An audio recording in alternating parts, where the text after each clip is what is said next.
Ang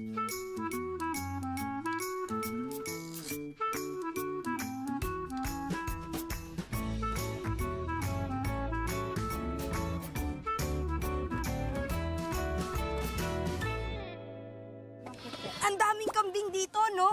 Oo nga nga eh. Ang dami. Sigurado akong madami tayong malalaman tungkol sa kanila. Di ba? Oo nga. Ano, tara na. Tara na. PJ's Time Out Now! Tara go! Hi kids! Hello po! Hello po.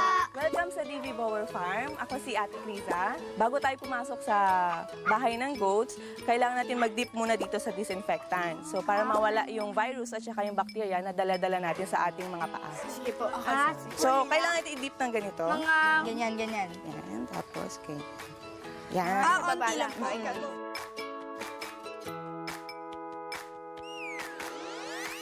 Tara! Tara. Tara! Tara po. So kids, nandito tayo ngayon sa Building 6. Nandito yung mga bower goats. So yung mga bower goats natin is from Australia. Imported sila. Ito yung mga lalaki, ito yung mga babae. Okay po. Pero ate, ano po yung red na yun? Yung nagsiswing? Yun ay mineral black kung tawagin. So may vitamins and mineral yon, dinidilaan. Bakit po sila minsan nag-meow? Yan. So kapag nagaganon sila, iba't ibang dahilan yon. Isa, gutom sila, gusto nila ng pagkain. Yung isa, nawalay sila sa kanilang mga kasama. So ngayon, magpapakain na tayo at saka mamaya magkagatas naman tayo. Yeah! Ngayon, magpapakain naman tayo sa mga inahin. So ito. Itong pagkain na to ay tinatawag na napier. Napier? Napier grass.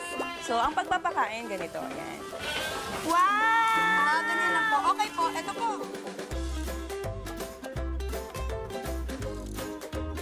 Uy, dito ang lakas niya.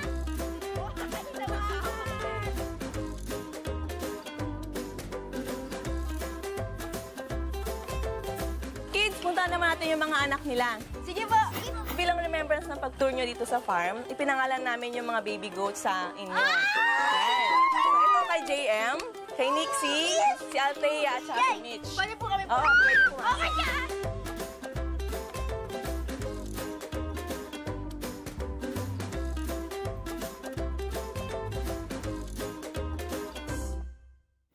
Bago matapos yung tour natin, tuturuan muna namin kayo kung paano maggatas ng kambing. Tara!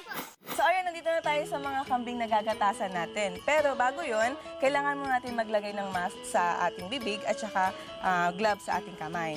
Bakit pala po? Para malinis yung ating mga i-harvest ng milk. Okay po. Tara.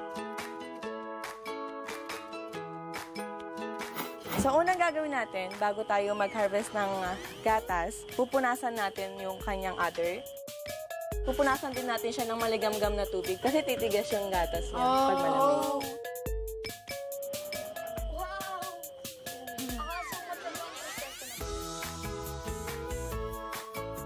Ano pong pinagkaiba ng milk ng goat sa milk ng ibang hayop? Kasi yung milk ng goats ay second to the mother's milk. Iniinom po ba? Pwede po ba ito? After siya ma-pasteurize, pwede na natin inumin. Sige. Mahirap-hirap din po pala. Try nyo ba? Sige po. Paano po? Ganito. Kasi kailangan mo siya ng pwersa. Tapos, tsaka mo ipipress. Okay.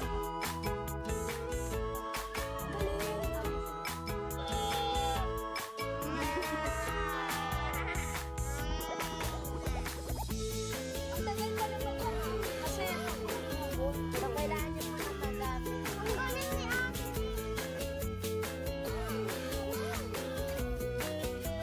Yan. Galing ni Kuya. Yan. Wow! So ngayon, titikman naman natin ngayon yung mga na-pasteurize na milk ng kambing. Yes! Tara. Titikman na natin yung...